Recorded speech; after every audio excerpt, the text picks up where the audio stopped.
हौ जय कृष्ण दीन बंधु नव जलधर ये अत्राही भंजन बाबा हे करुणा सागर लामे चौके चौड़ निवासी मो बाबा चौके डोला ये श्रीक्षेत्र धामरे केते तुमे लगाइयो लीला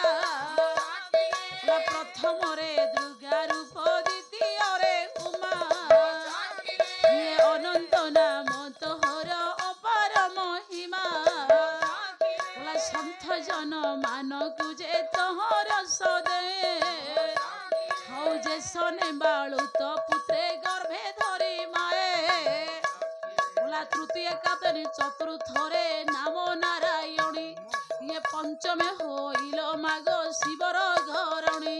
ये षष्ठ रे कौमारी नाम सप्तमे कालिका अष्टम रे जय चंडी नवमे अंबिका ये दशमे ब्राह्मणी एकादश रे पार्वती द्वादश रे जोग्नि त्रयोदशे भगवती चतुर्दशे त्रिपुरा पंचदश रे मंगला ये षोडशे कौमारी तु स्वरूपे अबला सत्य सप्तादश अष्टादश रे बाराही ये सहस्रे तो नाम तोर अटे महामाया आसतु आज्ञा विषय को जीवा भगवान परम ब्रह्म बसी वैकुंठपुर जगतपति नारायण आज्ञा कंस को निधन करिवार प्रतिश्रुति मु देदेली किंतु केमिति कंस निधन हब मने मने भगवान जगतकर्ता नारायण सच्चित आनंद भगवान विष्णु माँ जगमया दुर्गा को पंडित डाकिले हे माँ पंडित मंडली आसिले वैकुंठपुर नारायण आउ नारायण पंडित भेट हम भगवान विष्णु डाकिबे दुर्गा जगत गुरु आपणकर शंकराचार्य महोदय बोले गोपिनी वासिनी दुष्ट विनाशिनी घर घर वादिनी हास्यरते घंट विनोदिनी डंबरु वादिनी नृत्य विलासिनी नृत्यरते कुंकुम वर्धिनी कंज सुलोचनी मंथर गामिनी गानरते जय जय दुर्गति तारिणी भाविनी मानिनी कालिनी दानिनी कृष्ण विनोदिनी कृष्ण सुवेशिनी कोकिल भासिनी हास्यरते मंदर वासिनी गौर निवासिनी कंदर भेदिनी भागवते विश्वनिस्तारिणी तारिणी कारिणी दामिनी धारिणी बारी धरे जय जय दुर्गति तारिणी भाविनी मानिनी कालिनी दानिनी खरपर धारिणी दैत्य निवारिणी मंत्र विचारिणी जगरते शास्त्र विचारिणी वाक्य विचारिणी मंत्र विचारिणी जगरते शंकर सेविनी सौनक सेविनी नारद सेविनी भागवते जय जय दुर्गति तारिणी भाविनी मानिनी कालिनी दानिनी सार विहार विचार विचार बोते शारद धार जो हार जो पार बोते त्रिशूल धारिणी किंकर तारिणी दुर्गति हरिणी भूमि गते जय जय दुर्गति तारिणी भाविनी मानिनी कालिनी दानिनी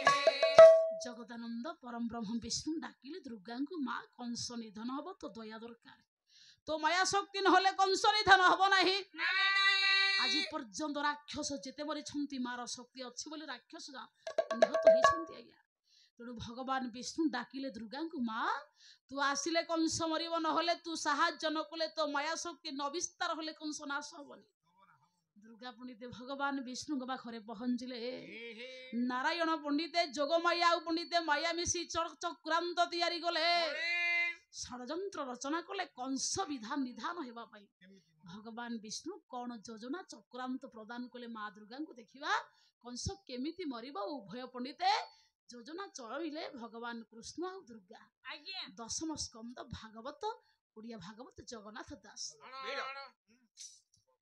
बोला दुर्गा को निकटे बसाई बोला कहंती प्रभु भाव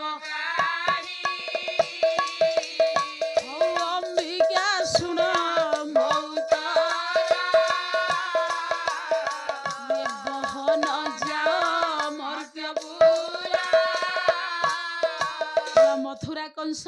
बंदी करे तू जन्मिबु प्रथम प्रहारे माँ तुमको मर्त्यपुर को जीवा को हेबो मर्त्यपुर रे मथुरा बोली गोटे राज्य अछि ମଥୁରା କଟକରେ କଂସ ରାକ୍ଷସ ଦୁର୍ଦାନ୍ତ ସମ୍ରାଟ ହେଇଛି। ତାର ବନ୍ଦୀ ଘରେ ତା ଭଉଣୀ ଭିଣୋଇକି ଲୁହାର ସାଙ୍କୁଳିରେ ବାନ୍ଧିଛି। ସମସ୍ତେ ଶୋଇ ପଡିବା ସମୟରେ ରାତି 12ଟା ବେଳେ ମା ତୁ ବନ୍ଦୀ ଘରେ ପ୍ରକଟ ହେବ।